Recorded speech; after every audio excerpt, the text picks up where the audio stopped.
الله الرحمن الرحيم اللهم صل على محمد وعلى ال محمد السلام عليكم ورحمه الله وبركاته.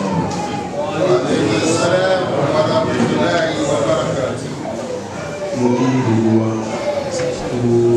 insyaallah Allah wala berubah. Ya Allah Allah memberikan bina. Mo máa ń ṣàdúrà kan personally la máa ń ṣàdúrà kan lé mo máa ń ṣàdúrà kan tí mo bá ń sọ ká máa ń ṣàdúrà kan lé pẹ̀lú àwọn fámìlì àdúrà náà mo sì ní gbogbo yóò bẹ̀rẹ̀ títí gbogbo wa àdúrà náà ní pé ọlọ́run ìyọ́nù ìdààmú àwọ̀ mọ́jà má pàdé ọ̀rẹ́ dà sí wa ọlọ́run má pàdé ọ̀rẹ́ dà sí wa ọlọ́run má pàdé ọ̀rẹ́ dà sí wa. Topic tí a fẹ́ tí tó jẹ́ second lecture òun náà ni the political economy of a modern Islamic caliphate. The political economy of a modern Islamic caliphate and the fallacy of 21st century democracy. Topic náà ó gbòòrò pọ̀. Ẹni tẹ́ ti síwájú yìí tọ́nà bá náà ló kójú kò ní débò. Òun náà gbìyànjú tá a sì mọ etí ìkúnlọ́wọ́ láti ọ̀dọ̀ wa àgbààgbà àti àwọn aṣáájú nínú ẹ̀sìn ọ̀rọ̀ kò ṣe lọ́rọ̀ fún ìwọ lọ. Bísmìlá rẹ̀ fún ọ̀rọ̀ ṣáájú. Mo ní there is a misconception in some sections that establishment of Islamic economy means establishment of Arab economy as it existed 1400 years back at the time of the Prophet sallallahu alaihi wasallam. Kẹ́rì àwọn bẹ́lọ́kàn gbogbo àgbáńláyé kì í wá ṣe ilẹ̀ Islam àbí àwùjọ Mùsùlùmí nìkan láti ń wò wípé kí ló lè mọ́ sọ̀rọ̀ ẹ̀fẹ́ establish Islamic economy kí ló ń pè bẹ́ẹ̀ ṣe ń tẹ̀ ń tà láti sọ ní pé ẹtí bẹ́ẹ̀ dáwà padà sí Stone Age wọ́n ti máa ń pè náà wọ́n fẹ́ dáwà padà sí Stone Age the date around 1400 years ago. In fact ìsọ́kàn yìí misconception kò rí bẹ́ẹ̀ bóò láti wá kú pé kò rí bẹ́ẹ̀. Islamic economy ọrọ̀ ajé títí Islam tẹ̀sìn ọrọ̀ ajé tí ẹ̀sìn Islam totally ó wà up to date nínú method of organization àti use of technology. Ìtumọ̀ ní pé àgbékalẹ̀ tí Islam ti lọ kalẹ̀ ní Mọ̀dínà lákọ̀ọ́kọ́ láyé àtẹ́gbọ̀n àwọn àṣàṣán kò sí yàtọ̀ báyé bá bó ti wù káyé ti yí tó bó ti wù káyé ti develop tó proliferation náà ni wọ́n ṣẹlẹ̀ àmọ́ wo àkọ́kọ́ ṣe láti ìṣíwájú ọ̀ní àti títí ìbẹ̀rẹ̀ láyé àtẹ́gbọ̀n àwọn àṣàṣán which is the standard Medina state. So Islamic economy will be totally up to date and in its method of organization and use of technology. Absolutely, lótìtọ́ àti lódodo láìsí èméjì inú ẹ̀ the principles and framework tí modern Islamic economy tí ó máa lò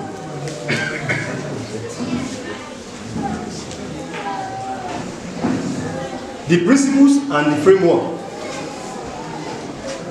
tí Islamic economy of the modern state or the modern time of Islamic caliphate tí ó tó lè máa tí ó máa lò náà ní pé yóò máa proliferate yóò máa wá proliferation ìmọ̀ yóò bá ọ̀dọ̀ ẹ̀rọ yóò máa tọ́ka sí láti ara Quran àti Sunnah àti àṣeṣe sí àdúgbò ọmọ sàṣọ́lá. Bákan náà it is wrong, very very wrong to say that Islam does not give a sovereign economic system. it is very wrong. Thomas proof fún wa pé capitalism, socialism, communism àti àwọn modern day economic system òun náà ló lè mú ìgbáyégbádùn àti ìfọ̀kànbalẹ̀ lórílẹ̀ ayé wa fúnra ara wọn àti ara wa fúnra ara wa náà àti fojú rí ibi táyé dé lónìí. Ṣùgbọ́n láti lè jẹ́ kí ọkàn wọn yẹ̀ kó ń bẹ̀ pé ká má padà síbi tí a ti wá àbí tá a belong sí, wọ́n mọ̀ discredit assertion yẹn pé Islamic economy kìí ṣe a sovereign economic system tó dá dúró fún ara rẹ̀ tó yàtọ̀ tó sì dá ju ìgbésí ayé tá à ń gbé lọ́wọ́ ní gbogbo ayé lọ. And attempt náà sì tún ní láti make sure pé the best way of life tí Islam would describe, the best way of life tí Islam would define fún humanity, wọn fẹ́ jẹ́ kí ẹwà náà kó ti ẹ̀rùn rárá. Ṣe bí capitalism òun náà pè ní economic system tó jẹ́ pé ìlú kan ọrọ̀ ètò ìdókòwò rẹ̀ àti industries ó wà controlled by private owners. Ó ṣe wà controlled by private owners yìí, characteristic àwọn nǹkan tá a rí nínú system yìí òun náà ni competition àti material profit. Competition and material profit. Now, socialism on the other side.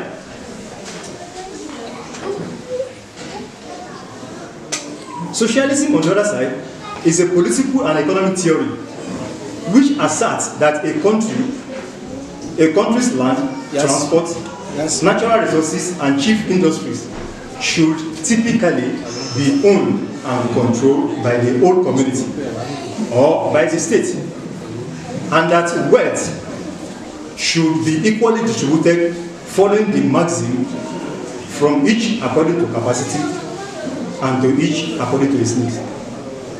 Àgbékalẹ̀ socialism tó ń tún yàtọ̀ sí capitalism ó ní wípé gbogbo nǹkan àlùmọ́nì, gbogbo nǹkan tó ń bẹ lórílẹ̀-èdè kan ìjọba lónìí, tàbí àwọn kan tí wọ́n jẹ́ pé wọ́n wà níjọba tí wọ́n lè mọ control.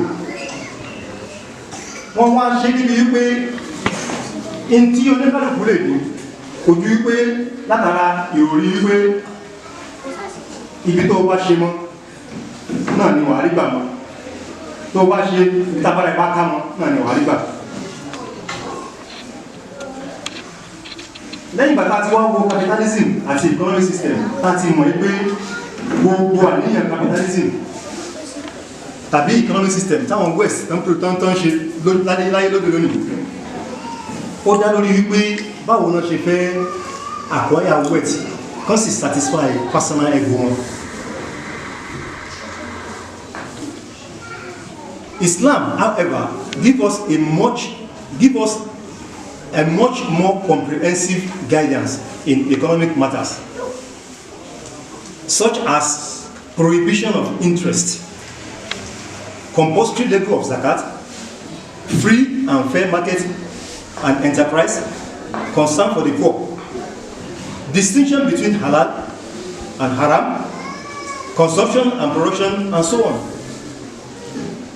Ibi tí Islam tó ti gbàjáde sí wọn ó ní pé gbogbo tí capitalism gbé lọ́wọ́ àti tí socialism kó dání, gbogbo àwọn ètò wọ̀nyí ètò ọmọnìyàn tí a gbé kalẹ̀ nínú orí ọmọ ènìyàn ni. Islam wá wò pé gbogbo àgbékalẹ̀ yìí pátápátá kò bá ti ìlànà Ọlọ́run àtàmẹ́lú kan sàṣẹ́lámù. Látara wípé ara ń tí capitalism àbí economic system òde òní tó ń wà after ní pé bí wọ́n ṣe jẹ́ kí government regime rìbá kó jọba láwùjọ. Regime rìbá yìí ó ní the basic cornerstone tí economic system of the world tó fi ń gbáyé gbádùn. Rìbá yìí nínú monetary system wọn, nínú financial system wọn, the banking system, ohun tó dúró lórí pọ́nbélé lórí ọ̀rọ̀ rìbá ni, which is interest. Without interest, the economy of the world can never succeed. Islam wà wípé ìyẹn gẹ́gẹ́ bí aláti tún kò rí bẹ́ẹ̀. So prohibition of that interest wọ́n láti stop. Then the compulsory levy of zakat wọ́n láti ṣẹlẹ̀ nítorí pé gẹ́gẹ́ bá ṣe gbọ́ nínú spiritual talk láàárọ̀ nínú suratul Hajj, zakat kìí ṣe social welfare tax nìkan, and economic responsibility only about distribution and the distribution of wealth nínú economic system. Can you do that? So the economic system of Islam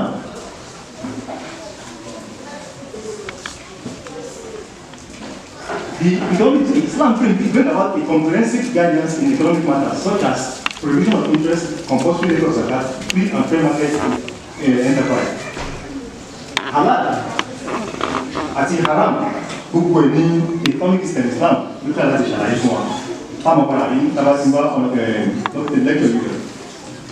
So it is necessary as well to bear in mind that an Islamic solution of the same problem may be more than one.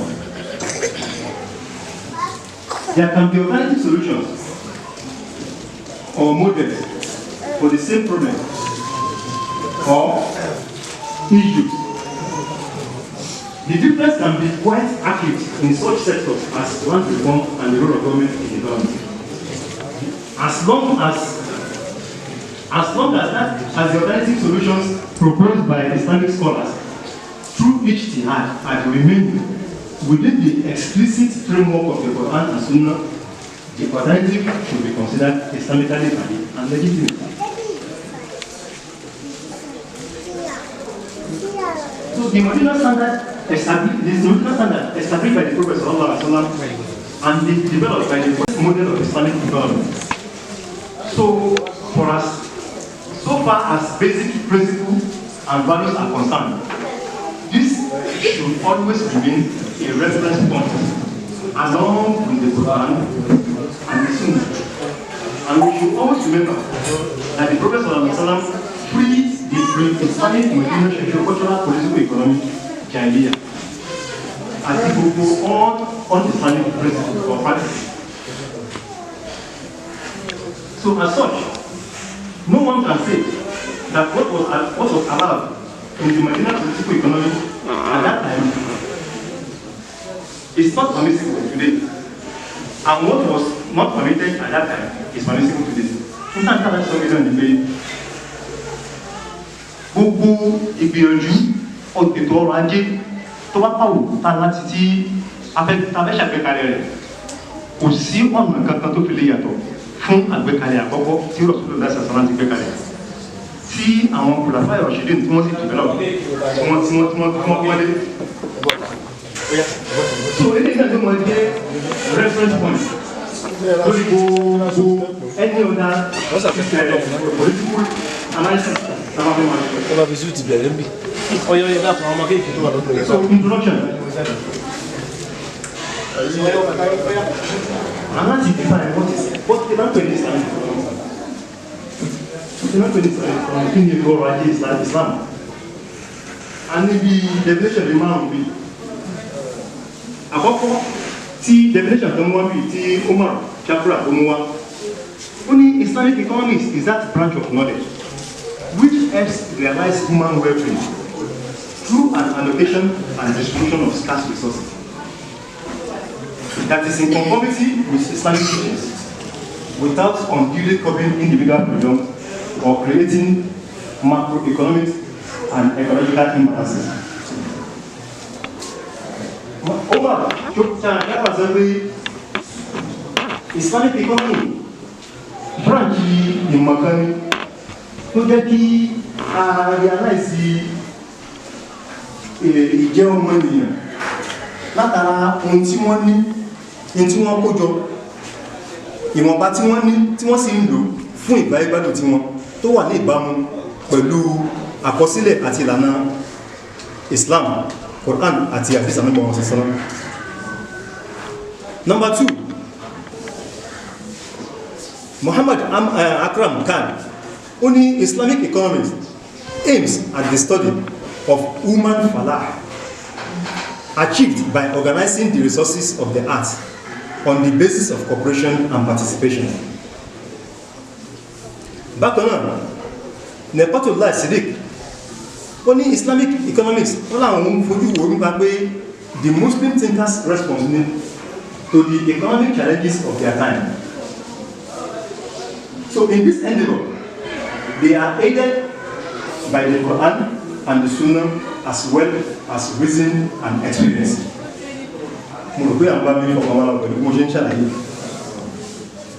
Now, the last definition only Islamic economics is a social science which studies the economic problem of the people imbued with the values of Islam. It is a composite social science which studies the problem of production, distribution, and consumption through integrative system of exchange and transfer over time, and their social and moral consequences in the light of Islamic nationalisms. It assumes the presence of Islamic man. Gbogbo tó ń kíta ń tàbí láti sọ́wọ́ta àwọn ọ̀nà ìgbé ẹgbẹ́kalẹ̀ ìdókòwò àti ọrọ̀ ajé Islam kò yàtọ̀ sí àgbékalẹ̀ àkọ́kọ́ nígbàtí Rasulullah sallallahu alaihi wasallam ti fún wa ní example ní Mádínà. Àgbékalẹ̀ yìí ohun tó dálé lórí náà ní bó ṣe fẹ́ ṣe ìbáyégbádùn ọmọnìyàn lórílẹ̀ tí wọn ò sì ní lè divorce away from ìrántí Ọlọ́run ọba wọn sì lọ́wọ́ ọba wọn sì jẹ́ kí ilé ayé kó wà peaceful fún láti gbé. Nídàkejì, tá bá fojú sùn òwò a rí wípé Islamic economic system tí kò strange torí pé tí mo ṣe ṣàlàyé tó bá ṣe pé an academic environment kan tó le díẹ̀ ní argument tó fẹ́ wà torí wọ́n mọ̀ àwọn tí kó lè lórí pé àníṣẹ́ economic system táwọn gbé fún ayé is the best economic way of life.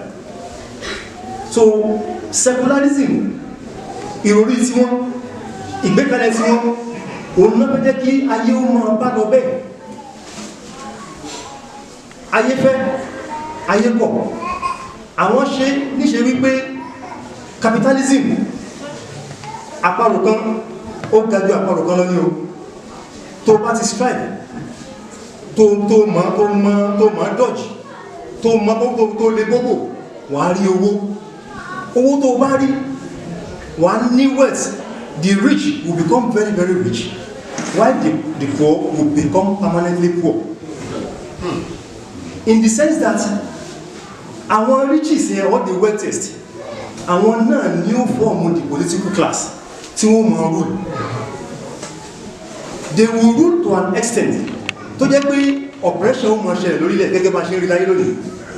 Bàbá ti ẹ̀mọ́ ní ìṣúná lágbàáyé ṣe bá àwọn ọmọ Nàìjíríà àwọn náà sì fojú rí àyálò ohun tí wọ́n gbé kalẹ̀ fún wa òun làwọn náà láyé experience ní gbogbo Nàìjíríà. Ní last week wọ́n múra election ní Ọ̀ṣun state báyìí mo wá wà ní ṣọ́ọ̀bù mi lájẹ́gúnlẹ̀ mo wá rí pé wọ́n ṣàmúgbà rí gbogbo gbogbo èmi dẹ̀ ń ṣiṣẹ́ lọ́wọ́ nílé lọ́fíìsì normally mi sábà jẹ́ ìdámá ti gbàgbọ́ wà ṣùgbọ́n ilé yìí attract mi púpọ̀ mo wá ọ̀pẹ́ta ló ń pọ̀ wọ́n wá ní pé Adémọ́lá Adélékè ẹmọ wo system tí ẹmọ wo àwọn nǹkan tí system yìí produce. Adémọ́lá Adélékè, this is somebody tá ti gbà tí gbogbo wa ti mọ̀ wípé kò ní certificate kò ní ìwé ẹ̀rí tí ẹ̀rí máa díẹ̀ tí ẹ̀rí lè sọgbọ́n ṣe kí ni òun dòpò bó ṣe wá ń bọ̀ ní tí mo fẹ́ múlò bẹ́ẹ̀ gẹ́rẹ́ ni pé àfi bẹ́ẹ̀ ni pé president kan ń bọ̀ wá wọ́n ti kọ́kọ́ dalẹ̀ rú wọ́n ti ní tí mo ṣàfẹ́ tó bẹ́ẹ̀ ni pé ìtànjẹ tó ń bẹ nínú system tá a wà yìí ìpínlẹ̀ example rẹ̀ láàrin ẹ̀ wọ́n ló tún padà bọ̀ ó fẹ́ wá du governorship again lọ́ṣọ́ state àmọ́ wá wò pé ṣé kò sí ẹlòmíì mọ́ tó lè ṣe gbìyànjú bẹ́ẹ̀ rárá wà nítorí wípé nǹkan tí economic system yìí or the political system yìí tó gbé kalẹ̀ ó ní pé àwọn tó bá ní owó àwọn náà ni ó jẹ́ elite àwọn náà ni ó mọ du ipò àwọn ni ó di ipò mú wọ́n sì mọ rúlù lórí àwọn tá a jẹ́ tálákà bẹ́ẹ̀ lọ àgbékalẹ̀ ní débi wípé tálákà ó mọ kúṣẹ́ lọ náà àwọn ó sì mọ lówó lọ torí substitution method ní àwọn ọmọ tí wọ́n lọ school lóyìnbó wọ́n program wọn wọ́n train wọn wọ́n dá padà sínú system wọ́n rí inject wọn padà sínú system wọ́n tún mọ̀ continue rulership wọn and the poorest in the society will remain perpetually like that tó bá sì sí rí bẹ́ẹ̀ operation máa ṣẹlẹ̀ ní ibi tí operation bá ti wà definitely destitution ló ṣẹlẹ̀ cannot be destitution destitution náà ni pé kí perpetual poverty abject poverty that is the system of economy or the political economic system ní àyíká ní tó wà very very alien to Islamic setup.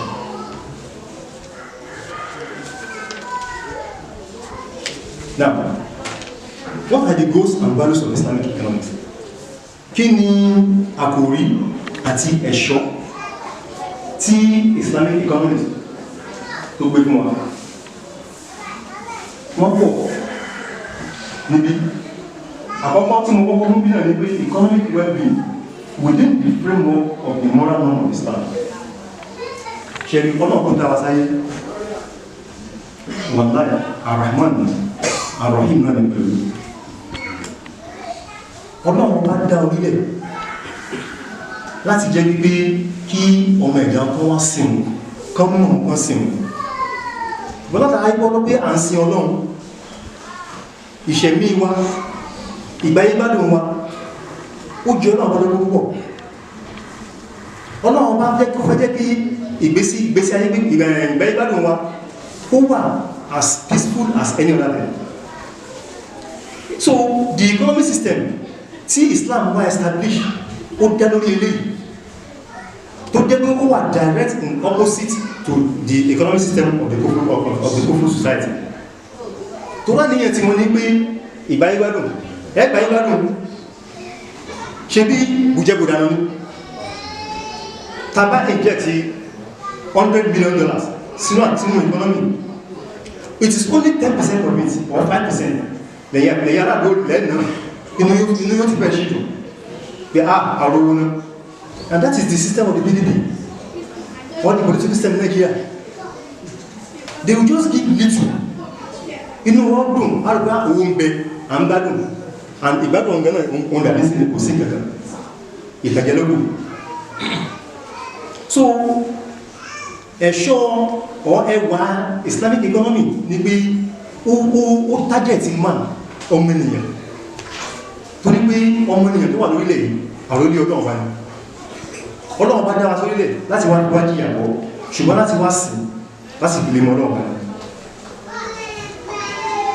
Number 2 ni universal brotherhood and justice. Universal brotherhood àjọṣepọ̀ bá ṣe jókòó yìí ìgbà tí mo kílẹ̀ ní òru mo fẹ́ bọ́ síta mo wá wọlé mo obi tí máa gbà kọjá ní ìlú mo wá gbọ́n rílẹ̀ ìgbé Allah tí kìí bá ṣe ìgbékalẹ̀ ẹ̀sìn tí kìí bá ṣe ìwọ̀n ìlàjọ́ kò sí kò bọ́ síbò káwọn èèyàn forí kan àwọn ẹ̀ kódà ẹ̀rọ ti máa bá pé Kofi ti dé kìí ṣe Kofi Annan títí Ghana mọ́ sọ COVID-19 ẹ̀mí wọ̀ níbàrẹ̀ wà láì gbogbo àtàjẹ́gbò iṣẹ́ ẹ̀kàlẹ̀kàlẹ̀ rúmbà Allah akbar. So ẹwọ́n tán pèlè bọ́láwò ìgbọ́ra ẹni yé ìkóra ẹni jọ tí ò ní sí ìbẹ̀rù àbí ìfòyà tí ṣe nínú àwùjọ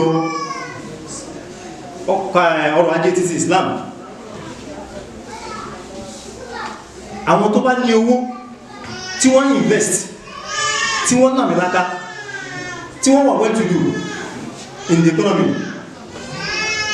àwọn nìkan kọ́ ní wọ́n dá owó iná gẹ́gẹ́ bí a ṣe gbọ́ nígbàtí brother ṣara tó ń ṣe spiritual diet wọ́n láàrọ̀ owó tó wà nínú economy ti Islam ọrọ̀ tó wà ń bẹ̀ Ọlọ́run ò ṣe bẹ́ẹ̀ nìkan ṣoṣo Ọlọ́run bá máa pé dájúdájú a gbìyànjú jura wa lọ Ọlọ́run sì gbọ́n wa jura wa lọ ṣùgbọ́n láti lè jẹ́ kí ọrọ̀ ajé yìí kó circulate kí wealth yẹn kó circulate within the economy there will be an institution of a body called zakat tí ó redistribute income láàrin àwùjọ. Freedom of individual within the context of social welfare. Those are the values and the goals tí Islamic economics tó ní fún wa. Kí wá ní àfojúsùn gan? Kí ni àfojúsùn Islamic economy? Which are the objectives of Islamic economy? Number one, láti establish déédéé, láti establish al-ma'ruf dáadáa àti fàláhà ìgbáyégbádùn ọmọnìyàn kìí ṣe láyé níbi nìkan àti ìjọba ẹ̀mọ̀. ẹlẹ́ẹ̀kejì láti establish al-ihsan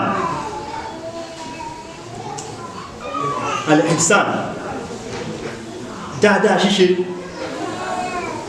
Ara àpójúsùn Islamic economy ni pé ó bí àwọn èèyàn tó jẹ́ pé in tó wà lẹ́nu nígbà àyà wọn kìí ṣe a sick mind. Ó fẹ́ bí economic system tó jẹ́ pé it's not a sick economic system. A sick economic system òní system tó jẹ́ pé gbogbo tó wà lókàn àyà níbo ni pé bí ó ṣe àbáyà àti accumulate wealth at the expense of any other person kò kí à rárá. Islam ní kókò rí bẹ́ẹ̀. So àfojúsùn Islam ó ní the establishment of Islam àwọn ènìyàn dáadáa tí wọ́n máa jẹ́ mùsùlùmí tí wọ́n máa ṣe ètò ọrọ̀ ajé wọn according to the rules of Islam. Number 3, establishment of al-ma'ruf in the economic system, elimination of munkar, freeing humanity from unwanted burdens and shackles, and to make life easier for them. Number 5, achieve maximum economic growth. Then maximum employment to ensure maximum distribution of wealth in society. Then achieve universal education to encourage cooperation in society, favoring weaker sections to establish them in life. These are the following. These are àwọn eléyìí tá a kà kalẹ̀ yìí ó ní àwọn àfojúsùn which are the objectives of Islamic economy. Àwọn súrà àti ayas pọ̀ tó báàkì àwọn àkàkalẹ̀ yìí àbí àkàkalẹ̀ yìí. Àkọ́kọ́ tí máa lò nílẹ̀ níbi tọ́nà bá ti sọ̀rọ̀ fún wọn tó dáa tọ́nà bá tí ó ti ìsẹ̀ popular sí ìta máa ń gbọ́ níjọ́ jímọ̀ báyá ó ti rí láti ṣe jọ òun sí lára àwọn ọmọdé kí máa mú tó parí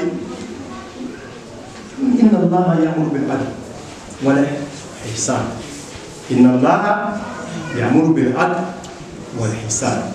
Ọlọ́run bá ti àwọn ńlá ṣe lórí kí ni lórí dédé àti dáadáa ṣe. Wa ita'i zil qurba wa yanha 'anil fahsha'i wal munkar wal baghi ya'izukum la'allakum tadhakkarun. Primarily, súrà yìí ẹni pé ó kó gbogbo objectives mo ti ń dábọ̀ lẹ́gbẹ̀ẹ́ yìí ó ti kó gbogbo ẹ̀ sínú.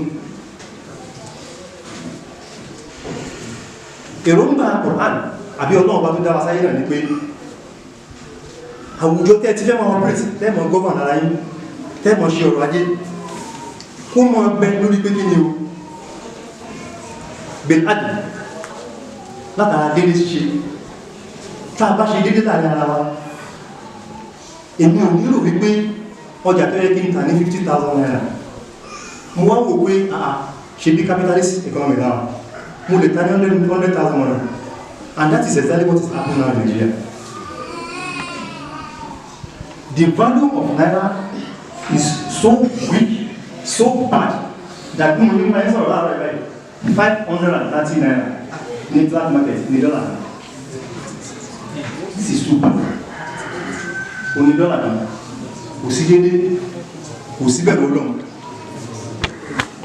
meanwhile, opposite one by normal price, in the banking system. It is not like that. We are all right there. But for life, you can't just easily get it. Bullet very. So, báwo ni dédé ṣe fẹ́ wà? Báwo ni dáadáa ṣe fẹ́ wà? Kò lè sí. Níbi àwọn tó dá sí pé àníyàn àti àdìọ́kàn oníkálùkù ní pé báwo ni mo ṣe fẹ́ sáré lówó? Ọmọ tí ò tí ìjálẹ́nu ọmú, àwátà ń ṣiṣẹ́ kọ̀m̀pútà àárín mẹ́wàá, ẹjẹ́ kí yáyé kan bẹ̀rẹ̀. Ṣé ní àwọn Yahoo, kò tí ẹ̀kú sí Yahoo máa rẹ̀, Yahoo plus wà, àbí advanced Yahoo, ọmọ wà. Ṣé ní táwọn system lọ́dọ̀ mi, táwọn kọ̀m̀pútà, táwọn pàlọ̀lẹ́kà sí rẹ̀ wà láì. Ọlọ́run nípa àbáríkà sí tó láwọn tí wọ́n táwọn ẹbí wọ́n parọ́ wọ́n mọ́ tẹ́lẹ̀ bí ṣe àwọn fẹ́ fi gbọ́ owó àtọ́pọ̀ sí ní ṣe inú blame wọn àwọn graduates mẹ́ta ló wá bá nílé ọkùnrin ìkan Muslim ó sọpọ̀ ọmọ ìmáàmù ní kò dínà ẹlẹ́ẹ̀kejì ó sọpọ̀ ọmọ pastor ní ẹlẹ́ẹ̀kẹta kò dárúkọ status ẹ̀ kò rí fìd kalẹ̀ status ẹ̀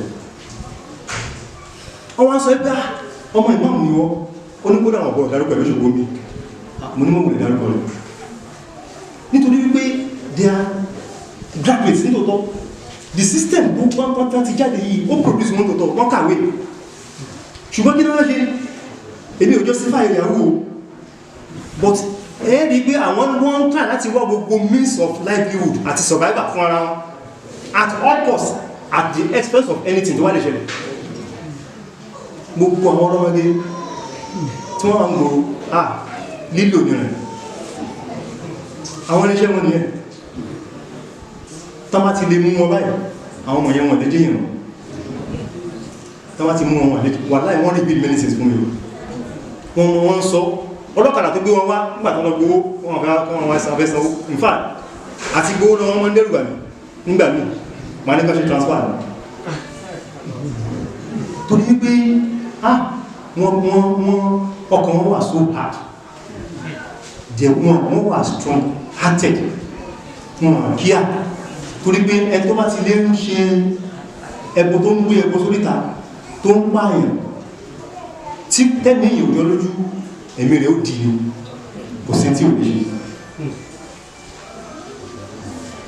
so shortly kí n sáré parí nínú sórí ẹ̀ wọ́n ní pé àdúrà tí mo ṣe fáwọn yìí Ọlọ́run nípa àbúrẹ́kà sí àwọn bẹ́bí ṣe iṣẹ́ náà bẹ́bí ṣe èmi náà sì mú tí má tí wọ́n mú dáwọn torí ẹ ti dọmọ ìyàwó mọ̀ they will take this system wọ́n ti mọ̀ bá ti máa ṣe wọ́n sì ti mọ̀ in tí wọ́n lò wọ́n àwọn òyìnbó bá lọ sí tímọ́ náà ìyàwó plus náà ṣe ní sí ní pé wọ́n máa wọn ọmọge wọ́n bá wọn ṣàṣepọ̀ ní táwọn bá wọn ṣàṣepọ̀ mọ́ ń gbọ́ pẹ̀lú rédíò ìjẹta Ọlọ́run kó dáwọn lẹ́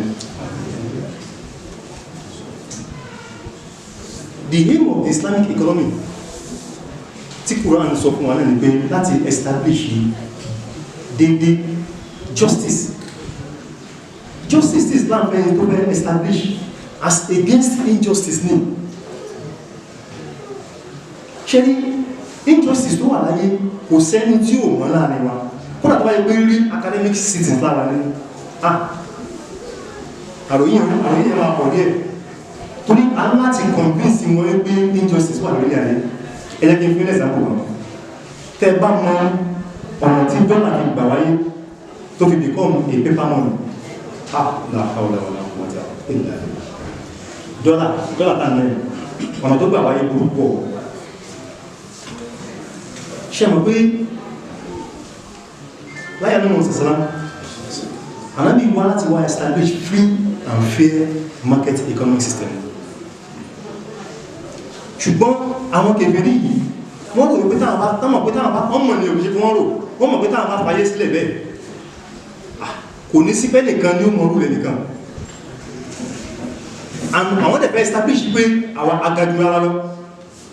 So ọ̀nà wọn náà be destroy that very free and fair market system. We now need the introduction of what? Bogus monetary system. Haram economic monetary system, which is what? Dollar.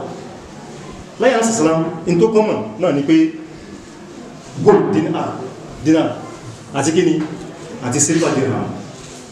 Ṣé mo parọ́? In tán nọ́mbà náà, in tán láyé àti sàlám náà. Gold tá ń sọ yìí, bí mo ṣe ń bá ń sọ̀rọ̀ lọ́wọ́lọ́wọ́ ẹ̀, haram ni, ó wà prohibited ní International Monetary Fund. You cannot deposit gold. In fact, you cannot even, in any part of the world, you don't they personally own gold. So, agbárí tí America ṣe as far back as 1933 ni pé wọ́n ta àwọn èèyàn jẹ. Wọ́n ní pé gbogbo èèyàn kan máa dá gold wọn jọ. Pé gold pé haram àdèmàdó gold nínú láti máa fi ṣe use of ẹ̀jẹ̀. Àwọn èèyàn bẹ̀rẹ̀ sí ní dá gold jọ. Nígbà náà, gold 1 ounce ìwọ̀n gold ounce náà fi ń mọ̀ 1 ounce of gold it is equals to what? $20.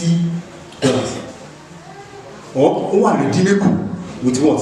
Kí ló yìnbó redeemable? Láti ẹṣẹ́ bàbá láti rà padà $20 fún àkókalẹ̀ fún 1 ounce of gold. Look at the value of gold. Wọ́n ti wá mọ́ orí tí ń bẹ́bẹ̀ àti ìtọ́fẹ́ ṣe àti plan wọ́n bẹ̀rẹ̀ sí ní gba àwọn gold ìjọ wọ́n mẹ́kẹ̀ pé you can never own or personally own a gold. Wọ́n wá fẹ́ introduce a bogus monetary system in an attempt láti gba more káwọn stop it. And the smart guys in the West then wọ́n shift àwọn gan wọ́n gbé kúrò ní ìkọ́rọ̀ wọ́n jí gbé sálọ. In fact, September 11, 9/11 World Trade Center.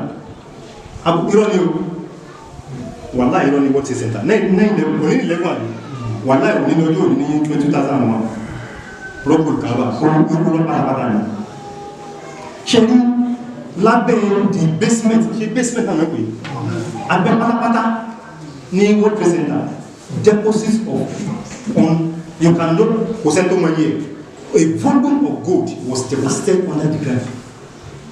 Before, kó tó di pé wọ́n wáyà, àwọn scientists lè sọ, kó tó di pé wọ́n wáyà gbogbo léyìn tí wọ́n lo àwọn nuclear, àwọn smart nuclear yóò kán nuclear.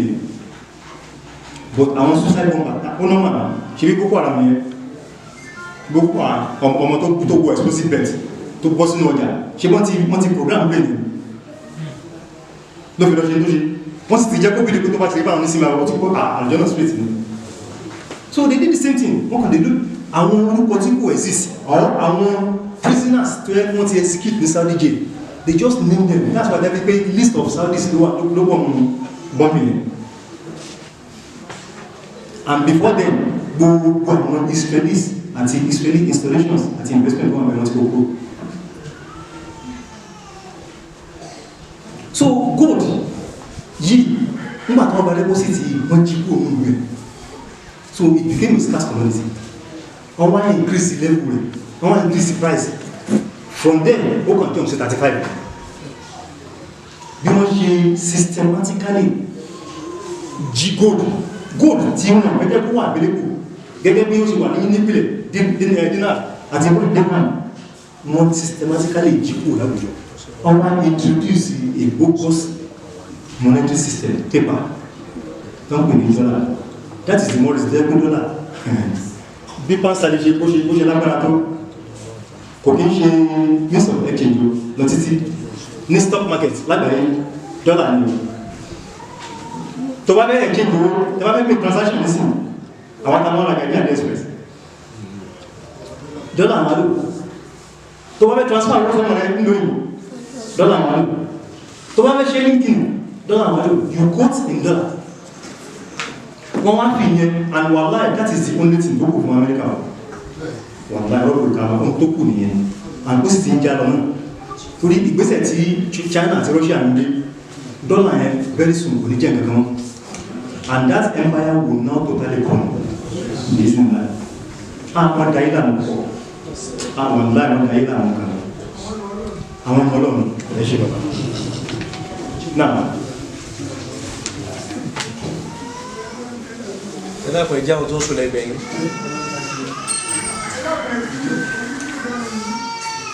Now, another ayah tọ́nà wá tí ń bá wá sọ̀rọ̀ ní Suratul Hajj verse 41 tí wọ́n kò tún aláàrùn níbi tọ́nà wá ti ń jẹ́ káwọn ẹgbẹ́ tí Ọlọ́run bá ti gbé dìde agbára fún àwọn fún tó bá ti gbé dìde agbára for instance ẹ̀yẹ́ kí n máa fi Afghanistan ṣe sáàmù rẹ̀ ó gbé dìde agbára fáwọn brọ́dà ní ìfẹ́ máa pè wọ́n Taliban tí n bá pè wọ́n kò ṣe kankan torí pé tí n bá pè wọ́n Taliban bí mo ṣe ń bá ẹ́ sọ̀rọ̀ yìí Russia Taliban terrorist organization wọn àti ìyípadà the same mo ṣe máa ń sọ̀rọ̀ wọn ìyípadà wọ́n bí i terrorist organization náà America náà ṣe wà ó ṣe fún wọn sínú list of terrorist what organization so tá a bá máa wọn lọ Taliban ó dé ó ń ṣòro pé àwọn náà tún ń gbà pé they are still maybe a terrorist organization wọn rúdà ní Afghanistan which is not that's why tí bàbá yìí ṣe Imran Hussein ó mú ìrìn nípa àwọn àpòrò ní Taliban ó ló mọ̀ pé ìjọba àwọn ìgbìyànjú àwọn brothers wa ní Afghanistan kọ́nà kó dàkùn kó wà sọ́dọ̀ tọ́ kọ́nà kó wà fún ọlọ́wọ́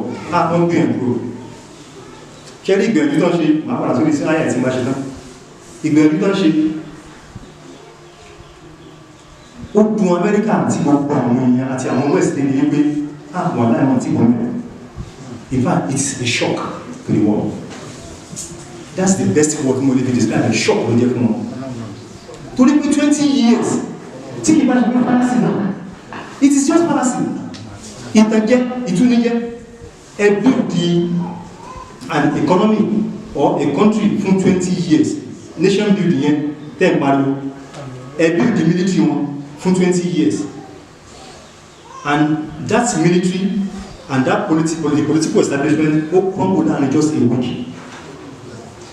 kábíyèsí rẹ̀ lọ́wọ́ láàrin 20 ẹ̀ṣẹ́ wà láàrin 20 years ṣùgbọ́n ìtàjẹ́ ní wọ́n láníyàn àti lọ bíldì kankan ẹ̀mọ́ tán jíjù mẹ́ ìtàríkì láyé ní orí ọ̀ àpùn orí owó mẹ́ Taliban 1.0 ẹmọ́ tó ní ti wọ́n lọ Taliban kó fi lè ṣàlàyé ara mi Taliban 1.0 nígbàtí wọ́n gbàdé aláwọ̀ gbogbo pí ọmọ ẹwọ́n destroy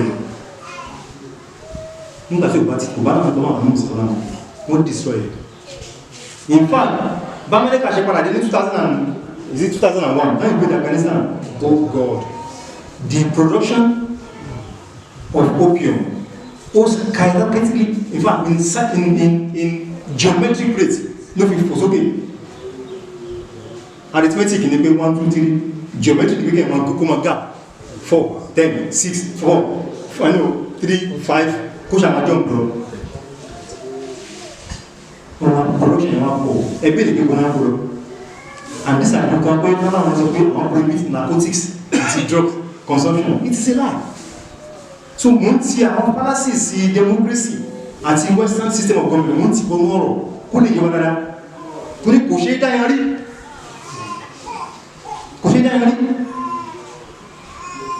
so opium yìí Taliban 1.0 wọ́n destroy opium Taliban 2.0 opium yẹn definitely won't stop rẹ̀ in tó bá Amẹ́ríkà àti àwọn West ní lẹ́bìn ní pé kìí ṣe pé ẹ̀dúró àwọn pípé wọn kìí ṣe wọ́n ń ṣàjọ ní wọ́n sì ṣe màláìka ọ̀nà owó náà gbàgbẹ́ náà in fact eré tí wọ́n sá ó kọjá eré tí Calvis tó sá ní 100 mítà tó fi gba 100 mítà eré yẹn pọ̀ in fact ẹ̀mí wọn balẹ̀ wọ́n kóra wọn kó mẹ́rin sí ni o ṣẹwárí wọ́n tún parọ́ báyé pé àwọn special àwọn staff the foreign allied forces staff àwọn staff àwọn ọmọ Afghanistan ni o àtàwọn private military contractors wọn and underline private military contractors.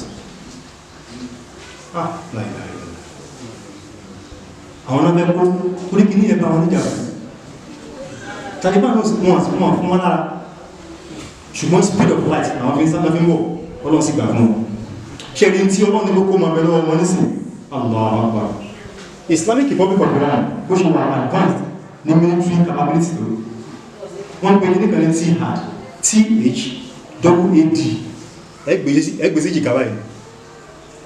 jìkà báyìí tẹ́bá yìí pàm báyìí wọ́n bí aláyà plẹ̀ mọ̀lá yóò jẹ́ dáa more than 100 of it ló wà lọ́wọ́ Taliban lọ́wọ́ more than 100 kátó wá sọ armored vehicles kátó wá sọ àwọn kits American kits night goggles táwọn military wọn tó máa ń wọ̀ tí wọ́n dàbí wọn yẹ́rọ gbogbo ya ẹ́ ẹgbẹ́rẹ́ ní yẹn sáré ìrọ̀ gbogbo ẹ̀ àwọn Taliban náà àwọn amúgbìnrin àwọn address àwọn post àwọn agbẹ́fẹ́ wọ́n mú lẹ́sẹ̀ America gbogbo America ní ìrántí wọ́n ní flag kan flag of freedom bí a flag yẹn wọ́n yà báyìí wọ́n wá post síbẹ̀ bí America àwọn ní superior àwọn Taliban náà nígbàtán wá tán gbàgbà tán ní Afghanistan they now used American kits military kits wọ́n dress like American àwọn agbé flag láàyè ìrẹ̀lá it's a molestation wà rọ́ ṣẹ́rí ẹ tó mọ̀ wọ́n jù dáadáa wọ́n láì sí Iran Iran mọ̀ wọ́n pọ̀ wọ́n mọ̀ wọ́n àpàdàmọ́ rádà ìjọba tàbá súnmọ́ tàbá ń tẹ̀síwájú so àwọn tó jẹ́ pé tàbá gbáyé fún tàbá gbé agbára lé lọ́wọ́ in tí wọ́n kọ̀kọ́ establish náà ní as-salat ṣẹ́rí as-salat interpretation tafsir ti yanjú ẹ̀ but ideological analysis tèmi ní pé ṣẹ́rí without salat láì sí ìrun kò lè sí ọmọnìyàn tó pé torí ìròrí ara ọwọ́ ọkàn body generally yóò rò oná fi jẹ́ pé the purpose of ìrun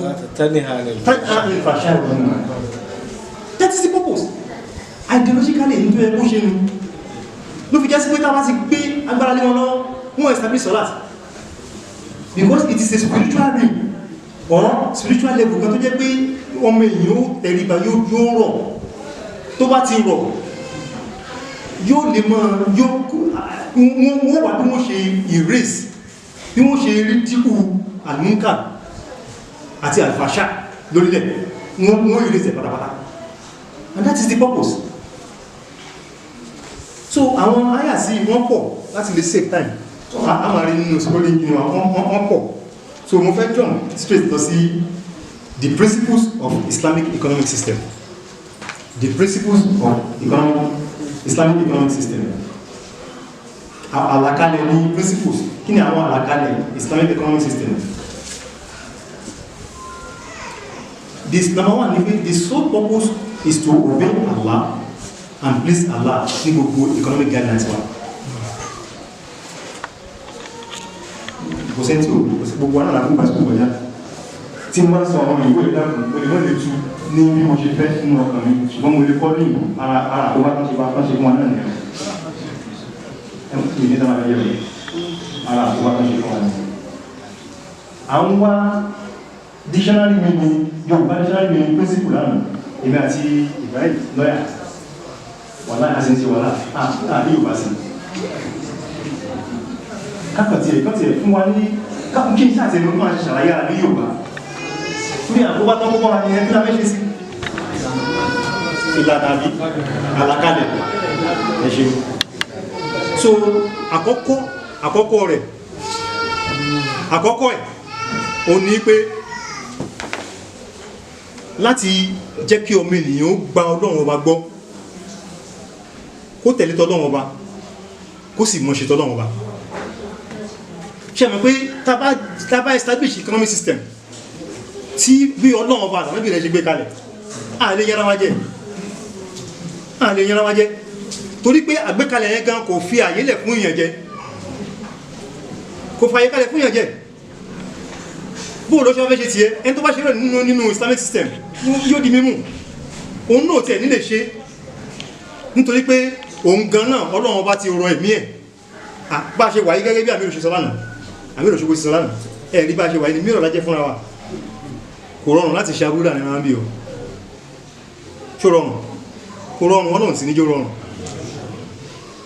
torí pé a ti jẹ́ mìíràn tá à ń fi ń wora wa bàbá sì tó that is the more reason tó jẹ́ pé establishment of the Islamic State ó wà very very compulsory because tá a bá ní àwùjọ ẹ̀sìn tá a máa fi ṣe ìjọba àti ọrọ̀ ajé ìwé nísùnmọ̀ ẹ jẹ́ kí n fún ilẹ̀ example kan tá a máa wá sọ́fíìsì mi tá a máa rajà ọlọ́run kó ṣàánú wa àwọn tá a ti ń ṣe káràkátà yẹ ọlọ́run kó ṣàṣẹ oríjì wa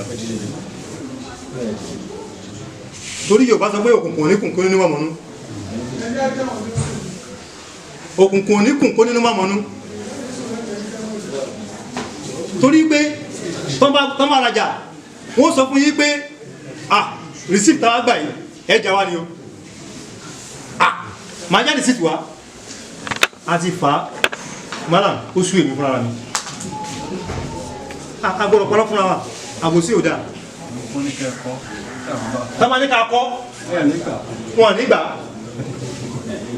tẹ́fà sí lẹ́ẹ̀kọ́ wọn lọ àmọ̀kọ́ lọ́wọ́ ṣe tí ẹ o yìí tó bá jẹ́ ti wọ́n lọ́wọ́ mú wa tẹ́fà tó máa kọ́ wọ́n ní pé ẹ bá wa kọ price àmọ́ mo èmi náà mọ́ tí mo máa ń ṣe fún wọn ma wá mú duplicate mi ma yọ kóńdù ẹ mú wà fún ara wọn kọ price nínú duplicate sálẹ̀ ma wá kọ price mo ta fún wọn ó déwájú ó dẹjọ́ a lè mọ bá ṣe múra wa bá ṣe yọ láti mọ ronú nínú ẹ̀wù kẹta wọ̀nyí pẹ̀lú àti mú kó bá wa wọ́n ti ń kó báyìí wájú Ọlọ́run ká tó wá kó bára wájú ọmọ ènìyàn bọ̀ láti ṣe ẹ̀sìn korúkọ yín ní trust bọ́ ti mọ́ sọnù self-indictment ni kéèyàn múra rẹ̀ kó ti ṣẹ́kẹ́tẹ̀kẹ́ bọ́ra wá ní pé trust computer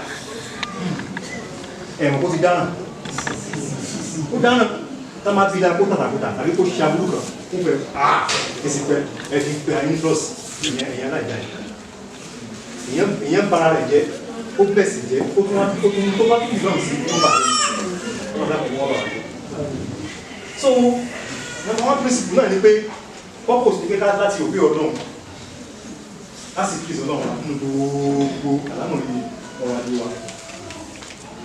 Number two ẹ̀dá kan náà bínú ọ̀hún. Number two ó ní ọrọ̀ àti dúkìá tí anybody bá wulẹ̀ ó ní wọ́n pé Ọlọ́run wa ló fún àfúnṣọ́sí àyíkọ̀rọ̀ láyà lójú ara tí àwùjọ fún system tó gbé sọ́kàn wá ní ó rò pé aláwòye sí ayé yí padà pọ̀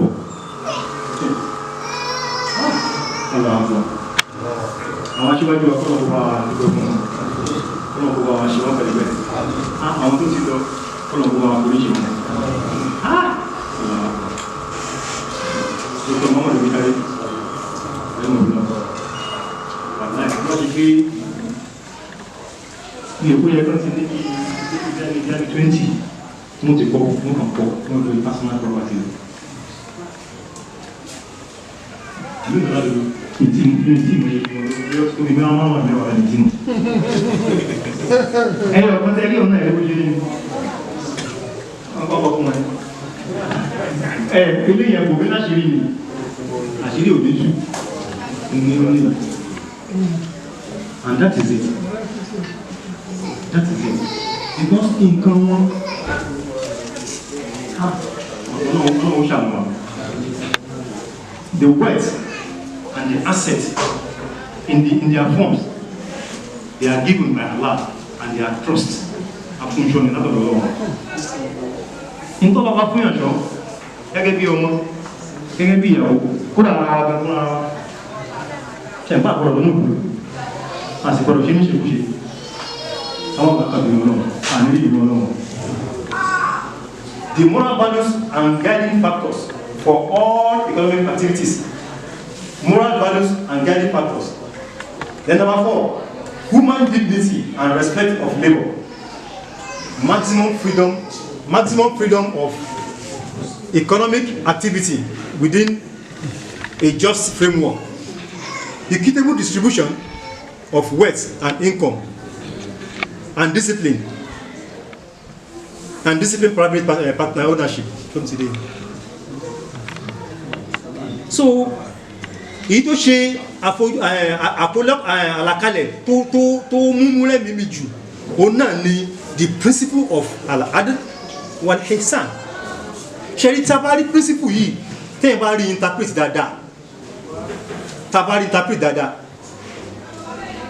both the political economy of an Islam in fact for instance àwọn Darul Uloom ní Afghanistan, I think they have a lot of work to do.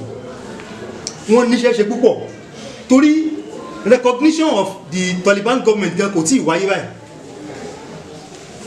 ṣùgbọ́n wọ́n láti convince the whole world. They need to convince the whole world, ṣùgbọ́n kí wọ́n kọ́kọ́ convince ara wọn o, wọ́n sì ti convince ara wọn. bá a ṣe bóyá ṣe bó ṣe wúni láṣẹ yìí ni láṣẹ gbàgbọ́ ẹni.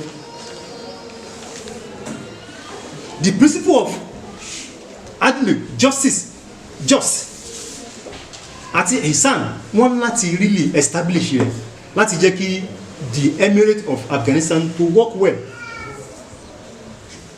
I don't know very much ní study Islamic economy, Iranian economy púpọ̀, but I follow much of their politics than the economy. But pẹ̀lú àánú Ọlọ́run jẹ́ kí wọ́n máa forge ahead. Torí pé téèyàn wá lè forge ahead, èyàn wà under sanction for 40 years, ẹ fẹ́ pa ni. And that is what we call in modern term economic terrorism. Economic terrorism ní West ń ṣe. Àwọn vaccines, COVID-19 vaccines, wọ́n tún ṣeré wípé wọ́n àgbọ̀rọ̀ ṣípẹ̀ lọ sínú Iran. And mashallah, they developed their own vaccine. Wallahi. They wọ́n pẹ̀ kan ní Iran vac àbí nǹkan. Wọ́n ṣàbí bí méjì ṣá. And that is what an example tó yẹ kí an Islamic state bó ṣe kó evolve nìyẹn. So principle of al-ihsan àti adlu ó ṣe pàtàkì, justice and kindness. ṣe ní justice àti kindness kódà láàrin ara wa ń bí tí principle yẹn ọ̀rọ̀ wà establish yóò lè díẹ̀ torí tá a bá ti ríra pé tí n bá ti sọ pé báyìí apàṣẹ wa ó tọ́nà mọ́ wọ́n láwọn ọmọ ṣẹlẹ̀ sẹ̀mí náà àtọ́nà olórí lónìí ṣùgbọ́n with wisdom náà mọ̀ nípa application rẹ̀ with wisdom a ní ẹ̀dá àwọn sọ̀rọ̀ yìí. So the last one is the strict prohibition of riba, interest and usury in all forms. Ṣẹ̀rí interest tẹ́lẹ̀ rẹ̀ bí ní kúfù system, kúfù economic system. Ṣẹ̀rí money lender, àwọn tí wọ́n yà lọ́wọ́ tí wọ́n fi èdè sí wọ́n design ẹ̀ bẹ́ẹ̀. Ṣẹ̀rí wọ́n design ẹ̀ débi pé tí ń bá yẹ lọ́wọ́ wà fi èdè lé àwọn tí protect ara wọn báwọn ò ní gba loss wọn sì ní ṣọ́ọ̀tì láíláí àbí ẹni eléle kan tó ṣọ́ọ̀tì rẹ̀ eléle ẹni tí yá ní lówó ìṣọ́ọ̀tì kò ní ṣọ́ọ̀tì láíláí torí yóò gbọ́njú lówó yóò tún gba kíni yóò tún gbèrè Islam ní kò sí ti yẹ́lẹ̀ a nira wá lára ní the monetary banking system Nigeria nísìn àwọn àgbáyé gbogbo àwátà ní owó ní báńkì tàǹtàǹ nígbà tí wọ́n fi yọ owó tó wọ́n fi dìdọ́ ti charges náà wọ́n sọ fún wọ́n bí wọ́n ṣe máa jáde kẹnu ó sún ẹ́ nìkan lẹ́gbẹ̀ẹ́ ìjọba olóòkú possibility bá ní kílẹ̀ ní tí bí kóhùn bí 150 naira àwọn ti yọ bí kóhùn bí naira bí kóhùn bí 4 naira ó sì mọ́ níwá kí fún kí náà bí ṣe and they will never tell you and that is the economic system táwọn pèsè ayé kòkòrò wọn kó wájẹ́ ni wọ́n tàn wájẹ́ ni wọ́n jà wá láàmú ẹni tí ò wọ́n ní bíbélì sọ pé látọwọ́ ẹni tí ò ní láti gbàgbẹ́ tó ní àyín orí kí ló dé wọ́n ṣe gbé ìgbésí ayé kalẹ̀ rẹ̀ so àwọn kí ni source gbogbo nǹkan tí ń sọ látàrọ̀ yìí gbogbo láti rí source ní èyí yóò source orísun orísun Islamic economy ọ̀nà mẹ́rin náà Al-Qur'an tí ò sí èméjì inú ẹ̀, Sunnah Rasulullah sallallahu alaihi wasallam, Islamic law and jurisprudence. Mọ́lá sókè lá ẹjọ́ kí ni jurisprudence ní Yorùbá? Awọ́ àti ní dictionary lánà Yorùbá rẹ̀.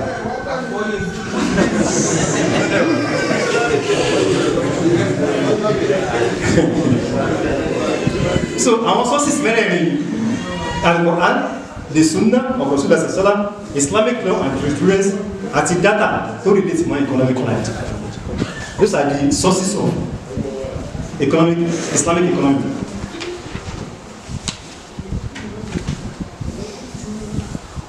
Now, our characteristic of Islamic economy.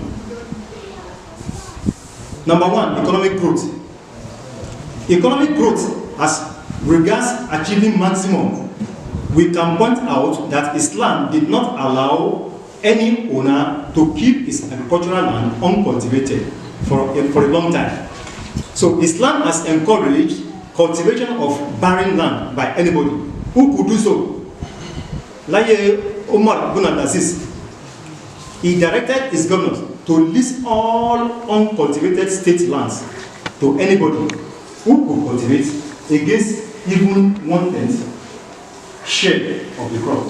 So this indicates Islam's concern for maximum utilization of resources, for maximum economic growth. Eléyìí wà nínú ọ̀rọ̀ tí inú ìwé Yusuf Al-Qaradawi ní 2007 for al-halal wal-haram. Number two, maximum distribution of wealth.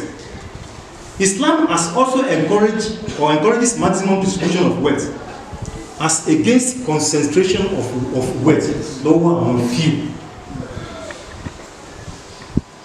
Àti ṣàlàyé lẹ́ẹ̀kan. This is evident from the Madina's model of Islamic economy. A reading of the chapter of an hadith of correction in respect of agriculture, garden, business will establish this. Gẹ́gẹ́ bí Quran lè sọ pé wa halallahu al-bay' wa harrama riba. Ọlọ́run bá ti ṣe business ṣe owó ṣíṣe ó ṣe lẹ́tọ̀ fún yín nínú Islamic economy. Musharaka, mudaraba ó wà established.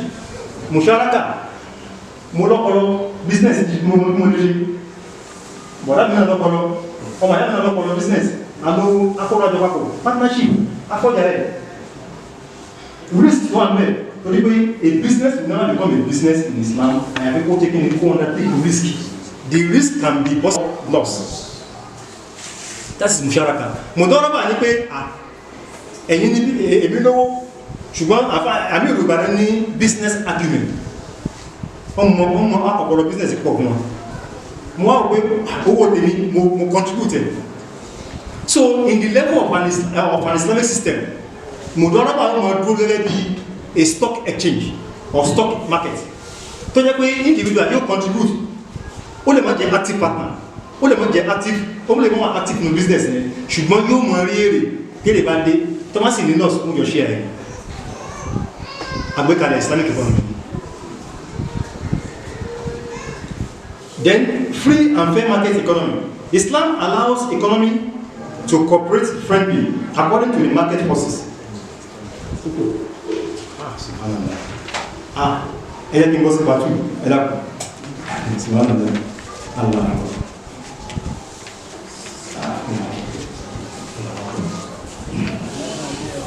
Part 2 yẹn masari máa kà àwọn afárabalẹ̀ ká kó lè yíwá dáadáa. Then that is the second part, which is Islamic philosophy of good governance. It is readily apparent to everyone that there are multiple and serious concerns that face Muslim societies today. Terrorism, civil strife. Civil strife bí nǹkan tó ṣẹlẹ̀ Tunisia àwọn àdáni gbogbo. Tunisia, Arab Spring, tábà máa tó pèlè Arab Spring, àmọ̀lẹ̀ wọ́n ní ìpìlẹ̀ ní. Graduates, ó parí iṣẹ́ ní Tunisia kò ríṣẹ́. Ó wá kò pé wọn ò lè mọ ìjókòó láì sí ìgbẹ̀rẹ̀ ṣe. Wọ́n ẹ̀ sì ṣe ìyàwó rẹ̀. Wọ́n bá ní kó dá, ó wá sì gbé àwọn owó rògbòjọ́.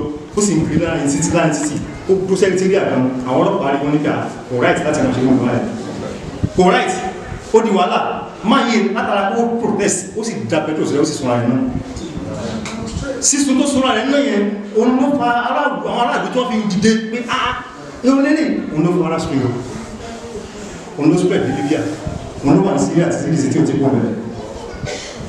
So terrorism, civil strife, poverty, illiteracy, factionalism, àti gender injustice, àti poor healthcare. Àwọn yìí ni àwọn challenges tó wà across the Muslim world today. So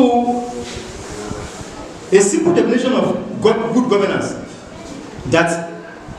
is that of an institutionalized competency or administration.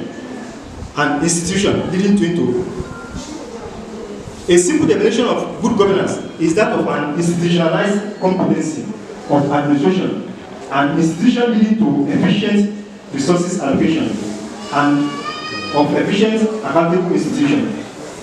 So the purpose is to reinforce the foundations of love, compassion and mercy, and to what? And to discourage the nations of divine justice that descend into harsh, intolerant and distasteful infrastructures, institutions that almost always tend to negate the very purpose of the system of Islam.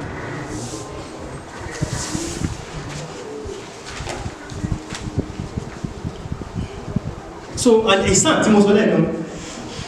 al-ihsan is a defining feature of a modern Islamic state.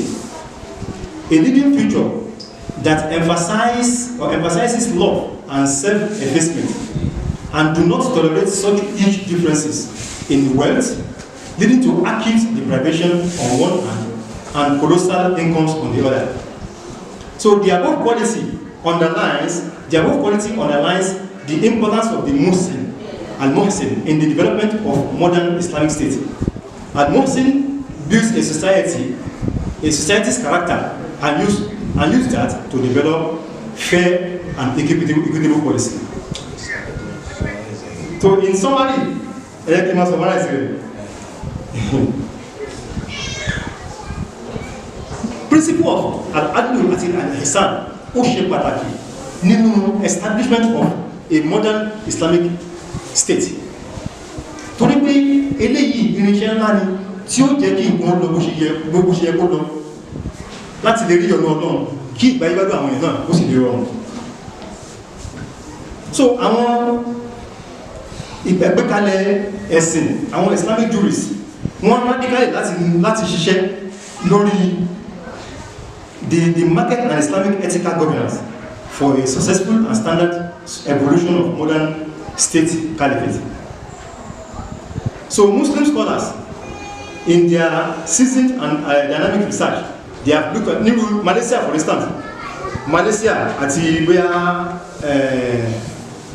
Indonesia, àwọn ìgbìyànjú kan lọ tó jẹ́ pé wọ́n fẹ́ fi jẹ́ kí wọ́n fẹ́ jẹ́ kí kan gbé system of Islamic economy tó jẹ́ pé yóò wà based on Islamic teachings.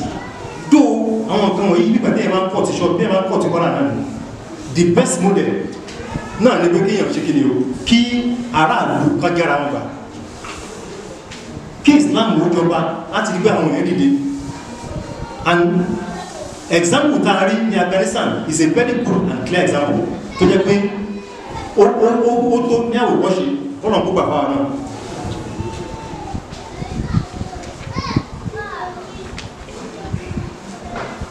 So meaningful efforts must be directed on how justice, which is adl, ought to be looked at in the framework of good governance, and the importance of looking at the system of law and justice systematically. So justice must be seen outside the confines of contemporary law and legal procedure. So the kind of and this will the shackling the sick economic system tó wà láyé lónìí gbogbo ohun tó ń ṣe náà ni pé wọ́n ti ọmọ ẹ̀dá bọnú àjàgà democracy àjàgàbá di democracy mọ̀ pé látara yí kó wọ́n lo imperialism àti colonialism wọ́n rí ọmọ ẹ̀dá gbẹ́rẹ́ púpọ̀ wọ́n rí gbogbo àgbáyé wọ́n ní wọn kún wọn ní pàpá mara wọ́n wá establish tipátipá pé kẹ́ mọ́ ṣe a system of democracy tó bá gbá tí wọ́n ti ní military institution tí wọ́n fi enforce ẹ̀yẹ lórí and the military institutions náà ní pé the power at the United Nations, the power at the World Trade Organization, the power at the World Bank, the economic power ní IMF, àwọn nǹkan wọ̀nyí ni wọ́n gbé kalẹ̀ tó jẹ́ pé kò rọrùn fún ọmọ ènìyàn láti jáde kó ní abẹ́ wọn. Ṣùgbọ́n tẹ́lá wọn Islamic Republic of Iran for instance, gbogbo ìgbìyànjú tí wọ́n ṣe lónìí wà láì wọ́n ní ọlọ́run kún wọn lọ́wọ́, ọlọ́run sì túbọ̀ kún wọn lọ́wọ́. Ìgbà tí a tó ń sọ tí a lórí sọ lánàá wípé nítòótọ́ Afghanistan wọ́n border directly pẹ̀lú Iran. In fact, the largest or longest border pẹ̀lú Iran, Afghanistan. Ṣùgbọ́n ó yẹ kí àjọṣepọ̀ wà láì fi títí ẹ̀yà tàbí ideological differences of Shiism and Sunnism kò lè work because eventually wọ́n mú àpapọ̀ náà ni wọ́n destroy wa. A substantial amount of cooperation ó láti wà láàrin Islamic Republic of Iran as well as Afghanistan Emirates, otherwise àti forge ahead ó lè difficult here. So recommendation tí mo ní bí ní pé the Muslim world although had not yet been able to produce a caliphate proliferating from the Medina state standard, then why would Islam and its matured understanding of the westernized world will not be able to establish a system to emerge that would negate much of the negativity that has emerged in a world that is now showing its descent against globalization. Anyway, the system of the world can't collapse. The American system is collapsing. The Western democracy, Vladimir Putin, the president of Russia, when she saw it in Nigeria, the Belarusian president, who are visited, who are she cash democracy. This is a question that we ordinarily in West, nobody can just question it. To see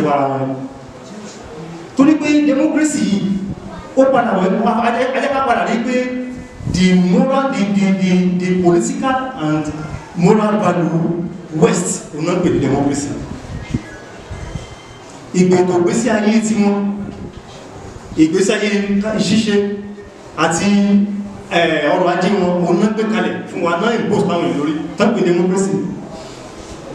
So pẹ̀lú báyé ṣe ń lọ lónìí tí gbogbo ẹ ti di jàgbélápọ̀ yìí ó tó ó sì yẹ kí the Muslim world ká gbìyànjú ká sapá ká make sure pé àwọn náà ṣe kí ni ajára àgbà ńlára nínú ìjàgá àwọn Western democracy àti influences yìí.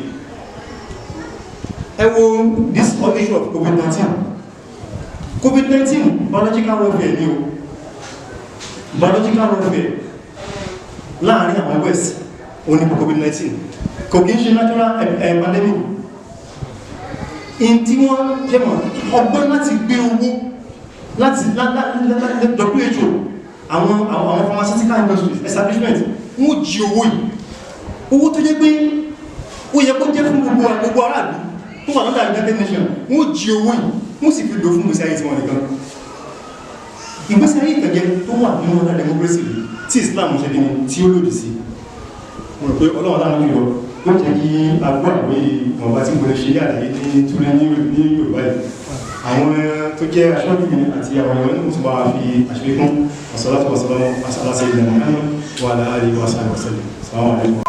alákọ̀ọ́kọ́ ni pé pẹ̀lú bẹ́ ṣe sọ nípa Islamic economy àti àwọn other things tẹ̀sọ́ bá ṣe wà láwùjọ wa bá ṣe wà báyìí ní Nàìjíríà kí ni àwọn tàbáwò ètò banking system wa èwo ló lè jẹ́ èwo lè gbà wá nímọ̀ràn láti máa kówó sí especially irú àwọn Jaiz Bank tó claim to Islamic, how Islamic are they? Ṣé gbogbo àwọn ọ̀tá ẹ̀sọ́ tó jẹ́ features gbogbo bad economy ṣé àwọn náà wọ́n ń ṣe ni? Ṣé ọkàn wa balẹ̀ lórí ká bá ti fi owó wa sí gbogbo àwọn ètò ibi tá a fowó pamọ́ sí? Kí ló máa jẹ́ recommendation?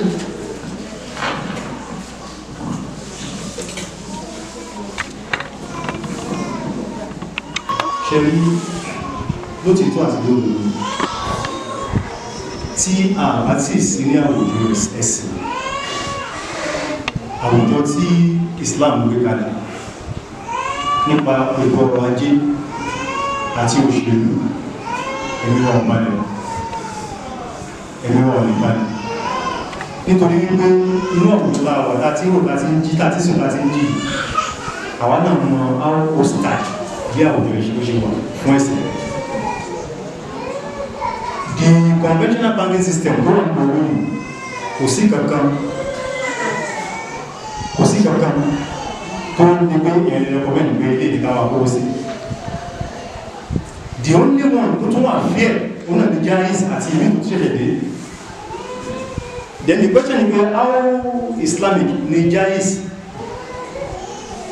I think operationally wọ́n ń gbìyànjú láti jẹ́ kárí mú sí ìwáṣẹ́ irú àwọn kàkàlẹ̀ látẹ̀gbà yìí. Torí pé gbogbo savings tẹbàbẹ́ open on the current account wọ́n bèèrè lọ́wọ́ yín èrò ìwọ́ fún yín form wọ́n sì fún yín ní opportunities and sincerely ṣe àwọn tó benefit jù lónìí nínú Jaiz Bank wà láì ọmọ Ìgbò ní àwọn ọmọ Ìgbò benefit púpọ̀ àwọn ọmọ Ìgbò owó tán wá kó lọ tó máa rọ̀nà àkáǹtì ẹ fún 6 months the rate tán ṣe ń rí lónìgbà ó kọjá bẹ́ẹ̀ and hypocrisy tó wà náà gbọ́ ẹni àwọn ni wọ́n sọ pé Islamic banking lè já Islamic banking kalẹ̀ àwọn kílẹ̀ ṣe sí ní Islamic state ẹgbẹ́ Islamic Nigeria but at the same time àwọn náà tó wọ́n jẹ́ beneficiary sí nǹkan tí Islam gbé kalẹ̀ so tàbí jẹ́ beneficiary ó ṣòwò pé tí system yìí bá wà establish mashallah ayéwádà náà ni so àwọn gẹ́gẹ́ ní beneficiary jù lónìí so Jaiz ó sì tún wà fíẹ́ nítorí pé kí ni issue of interest which is riba kò wà spell pé wọ́n engage mọ́ riba come and free of interest and ma tún fẹ́ recommend pé Islamic cooperative ó sì tún fẹ́ better ó better in the fact pé ó yóò máa jẹ́ bí source of financing fẹ́ni kọ̀kan nípa ta fẹ́ ṣe ìdókòwò ní àbí òfin ní wọn benefit ìgbáyébádùn títí wá so Islamic cooperative is even more better torí pé in tán fowó ẹ̀ ṣe ẹ̀mù yóò clear for example haraka ní Islamic cooperative ta ṣe bẹ́gbẹ́ tó ti gbé tó ti wà fún ẹ̀rẹ́bẹ̀rẹ̀ and similar Islamic cooperative ta tó wà láwùjọ wa tó jẹ́ pé àwọn náà pé they are more or less better off I think it's better so my recommendation mi ni pé yóò fẹ́ better kéèyàn bá lókòó pọ̀ ibi tí yẹn mọ̀ pé owó tó ń kó síbẹ̀ kò tún ní mọ̀ ṣe Ọlọ́run kò sì ní rí ìbínú Ọlọ́run bẹ̀ wọ́n láwọn ọ̀gá náà sáwọn ọ̀lẹ́ láti rẹ́ǹtì ọ̀fẹ́ sanwó rẹ́ǹtì wọ́n á fẹ́ yá báyá 300,000 èdè tó wà nílẹ̀ 300,000 ẹ̀ka ló dàgbà náà láwọn wọ́n fẹ́ ní service charge wọ́n náà lọ another was service charge bí service charge ní 20,000 tó wà lórí 300,000 ṣùgbọ́n 300,000 lọ kó fún ṣùgbọ́n service charge ní 20,000 ṣe ti rí báwọn to the excellent and loud by the full system to that extent for Islamic Allah Ta'ala inshallah ní tí a ti dùn.